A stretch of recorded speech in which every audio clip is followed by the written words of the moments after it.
High voltage মঙ্গলবার বঙ্গ বিজেপির আগামী লোকসভা নির্বাচনের ব্লুপ্রিন্ট দিতে শহরে অমিত শাহ। শাহের শাহী টার্গেটে বাংলার ৪২-এর মধ্যে ৩৫টি আসন দখল। বঙ্গ বিজেপির কাছে এটা একটা বড় চ্যালেঞ্জ।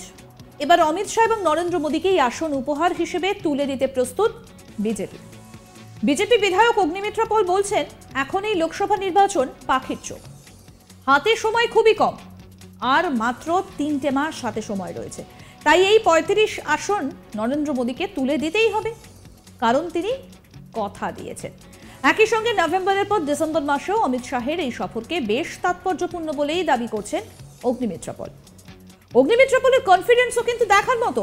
তিনি বলছেন ৩৫টা আসন তিনি নিয়েই ছাড়বেন। কি বলছেন বিজেপি বিধায়ক অগ্নিমিত্রা পল, শোনাই আপনাদের।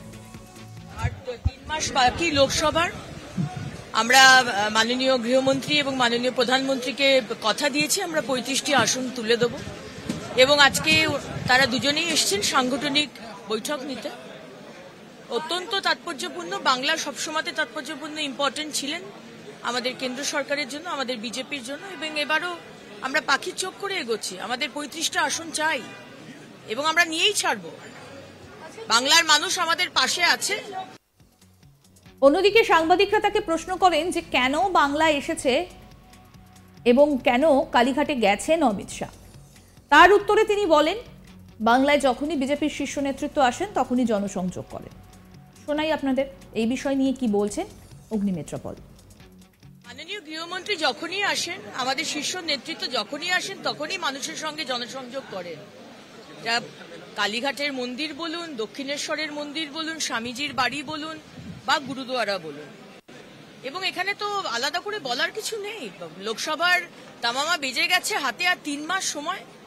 ডিসেম্বর শেষ হয়ে গেল, জানুয়ারি, ফেব্রুয়ারি, মার্চে নোটিফিকেশন হয়তো বেরোবে।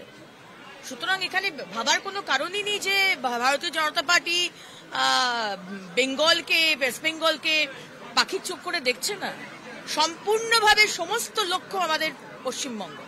মাননীয় গৃহমন্ত্রী যখনই আসেন, আমাদের শীর্ষ নেতৃত্ব যখনই আসেন, তখনই মানুষের সঙ্গে জনসংযোগ করেন। এখন দেখার যে শাহের শাহী টার্গেট পূর্ণ করতে বঙ্গ বিজেপি আদৌ সফল হয় কিনা। কারণ অগ্নিমিত্রা পল তিনি বলছেন যে লোকসভা ভোটের দামামা বেজেই গিয়েছে, হাতে আর মাত্র ৩টে মাস। অর্থাৎ নির্দিষ্ট করেই দিলেন অগ্নিমিত্রা পল যে মার্চে নোটিফিকেশন বেরোচ্ছে, তার মানে কি এপ্রিল থেকেই শুরু হয়ে যাবে ভোট গোটা দেশ জুড়ে। কারণ তিনি তো বলছেন যে দামামা নাকি বেজেই গিয়েছে। শুনবো আমাদের প্রতিনিধি সুজয় কি প্রতিবেদন তুলে ধরলো। ২০২৪-এর লোকসভা নির্বাচনকেই পাখির চোখ করছে বঙ্গ বিজেপি। আর এই ২০২৪-এর লোকসভা নির্বাচনকে টার্গেট করেই একেবারে দুই শীর্ষস্থানীয় নেতা, একদিকে কেন্দ্রীয় স্বরাষ্ট্রমন্ত্রী অমিত শাহ এবং অন্যদিকে বিজেপির সর্বভারতীয় সভাপতি জেপি নাড্ডা, দুজনেই এই মুহূর্তে বঙ্গ সফরে। সকালেই তিনি যে কর্মসূচি শুরু করেছে, একেবারে ঠাসা কর্মসূচি নিয়ে দুই শীর্ষস্থানীয় নেতা তিনি বঙ্গ সফরে এসেছেন। এবং সকালেই গুরুদ্বারে তিনি গিয়েছিলেন, সেখানে একটি বিশেষ প্রার্থনায় অংশ নিয়েছিলেন। এবং সেই কর্মসূচি শেষে বিজেপি নেত্রী বিধায়ক অগ্নিমিত্রা পল তিনি বলেছেন, সাংবাদিক বৈঠক করে একেবারে তিনি প্রশ্ন ছুড়ে দিয়েছেন। তিনি বলেছেন, বাংলা থেকে এ রাজ্যের ৪২টি আসনের মধ্যে ৩৫টি আসন এই রকম আসন, যে আসন বাংলার মানুষ মোদিজিকে উপহার দেবে। কারণ আমরা জানি যে কেন্দ্রীয় স্বরাষ্ট্রমন্ত্রী অমিত শাহ তিনি কিন্তু এই ৪২টি আসনের মধ্যে ৩৫টি আসন বাংলার জন্যে একেবারে টার্গেট বেঁধে দিয়েছিলেন। এবং সেই বিষয়টা নিয়ে বঙ্গ বিজেপি নেতৃত্ব কিন্তু ইতিমধ্যেই সমস্ত রণকৌশল, লোকসভা নির্বাচনের রণকৌশল শুরু করে দিয়েছে। সেখানে এই অগ্নিমিত্রা পলের এই যে মন্তব্য, সেই মন্তব্য রাজনৈতিক মহলে অত্যন্ত তাৎপর্যপূর্ণ। তিনি একেবারে ক্যামেরার সামনে তিনি দাবি করেছেন, বাংলা থেকে তারা ৩৫টি আসন একেবারে মোদিজিকে উপহার তুলে দেবেন। এখন এটা নিয়েই প্রশ্নচিহ্ন তৈরি হয়েছে।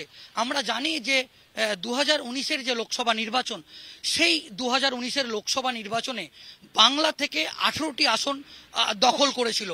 এবং আমরা এটাও জানি যে ২০১৯-এর লোকসভা নির্বাচনে উত্তরবঙ্গ থেকে ৭টি লোকসভা কেন্দ্রের মধ্যে ৭টি বিজেপি দখল করেছিল। সেখানে আমরা যেটা দেখলাম যে পঞ্চায়েত নির্বাচনে উত্তরবঙ্গ সহ বিজেপির যে কটা শক্ত ঘাঁটি, আমরা যদি বলি পুরুলিয়া, বাঁকুড়া এবং ঝাড়গ্রাম একেবারে বিজেপির শক্ত ঘাঁটি, সেখানে দাঁত ফুটিয়েছিল তৃণমূল। পঞ্চায়েত নির্বাচনে একেবারে বিজেপিকে অনেকটাই পিছনে ফেলে, বলা যেতে পারে বিজেপিকে অনেকটা পিছনে ফেলে তৃণমূল কংগ্রেস এগিয়ে গিয়েছিল। সেখানে এই 42টি আসনের মধ্যে 35টি আসন বাংলা থেকে যে টার্গেট বেঁধে দিয়েছে, সেই টার্গেট পূরণ করা যদিও বিজেপির রাজ্য নেতৃত্বের কাছে একটা বড় লক্ষ্য, বলা যেতে পারে বিজেপির রাজ্য নেতৃত্বের কাছে বলা যেতে পারে একেবারে অগ্নি পরীক্ষা। সেখানে অগ্নিমিত্রা পল একেবারে দাবি করলেন, ক্যামেরার সামনে তিনি দাবি করলেন যে বাংলা থেকে তারা যাই হোক 2019-এ তারা 18টা আসন পেতে পারে, কিন্তু বাংলা থেকে তারা 35টি আসন তারা পাবেই এবং সেই আসন তারা মোদিজির হাত শক্ত করতে তারা বাংলা থেকে 35টি আসন তারা তুলে দেবে। কিন্তু এখন এই বক্তব্য নিয়ে এক জল্পনা তৈরি হয়েছে। এই মুহূর্তে বর্তমানে বঙ্গের বিজেপির সংগঠনের যা অবস্থা, সেই সংগঠনের যা অবস্থা, সেক্ষেত্রে এই 42টি আসনের মধ্যে 35টি আসন পাওয়া, আমরা যেটা বলছি যে বিজেপির কাছে একেবারে অগ্নি পরীক্ষা। সেখানে অগ্নিমিত্রা পল একেবারে কনফার্ম তিনি বলে দিচ্ছেন যে এ রাজ্য থেকে 42টির মধ্যে তারা 35টি আসন পাবেই। আর এই বক্তব্য নিয়েই কিন্তু বিজেপির অন্দরে জল্পনা শুরু হয়েছে। অন্যদিকে বঙ্গ বিজেপির পক্ষ থেকে আমরা যেটা জানতে পাচ্ছি যে বিভিন্ন সমীক্ষক টিম তারা ইতিমধ্যেই বাংলা এসছে, তারা সমীক্ষা করেছে এবং 42টি নির্বাচন যে কেন্দ্র আছে সেই নির্বাচন এলাকাগুলোতেই এই সমীক্ষক টিম ঘুরে গেছে।